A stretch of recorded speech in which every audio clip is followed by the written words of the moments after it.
Meski nurut wektu kepungkur, aku isih kelingan ceta nalika ketemu karo sliramu ning terminal Kebumen sore kuwi. Angin semilir nyapu rambutmu, gawa kenangan sing ora ilang.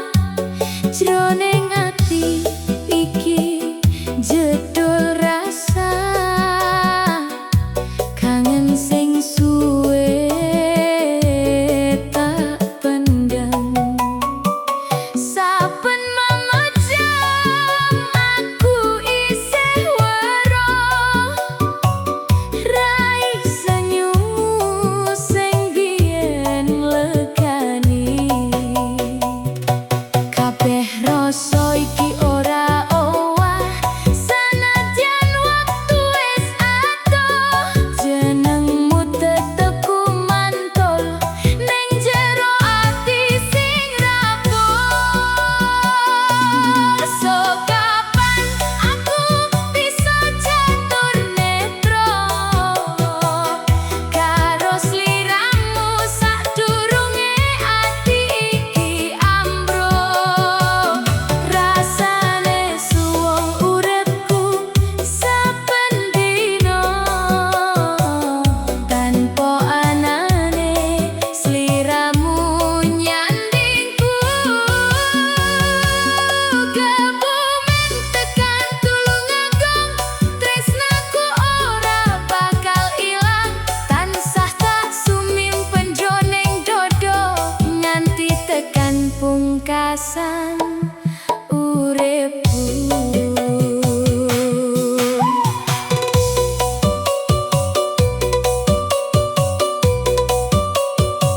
Aku ngaku dhewe ning dalan peteng, ngrasake sepi sing kaya gerus jiwa. Wong liya padha teka lan lunga,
sing tak tresnani sejatine.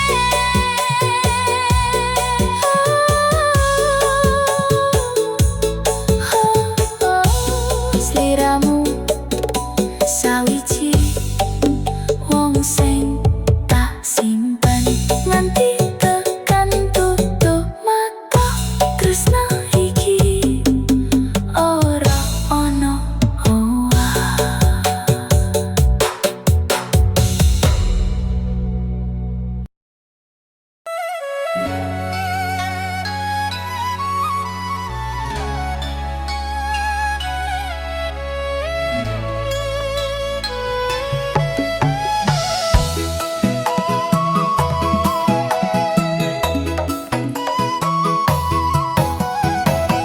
Bantul tekan gunung kidul, dalane sepi kepakenanganku. Angin sore nggawa swaramu sing biyen janji setia nang sisiku. Mampir mangan sate klata, anget rasane ning jero ati. Nanging sliramu wis ora ana sing karimo rasa nganteni.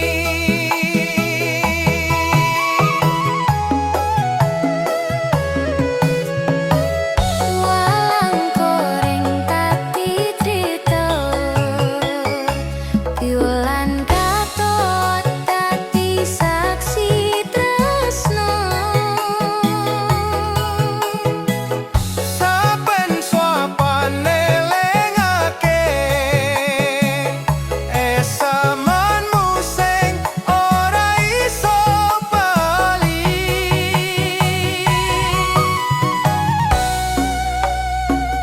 Bantul tekan gunung kidul, dalane tresno ora nate luntur. Sate klatak isih dadi kenangan.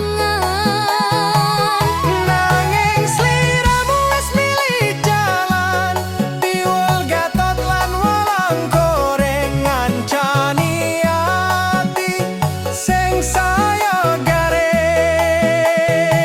Yen tresno pancen wis diparingi, muga Gusti nyawijikake maneh iki.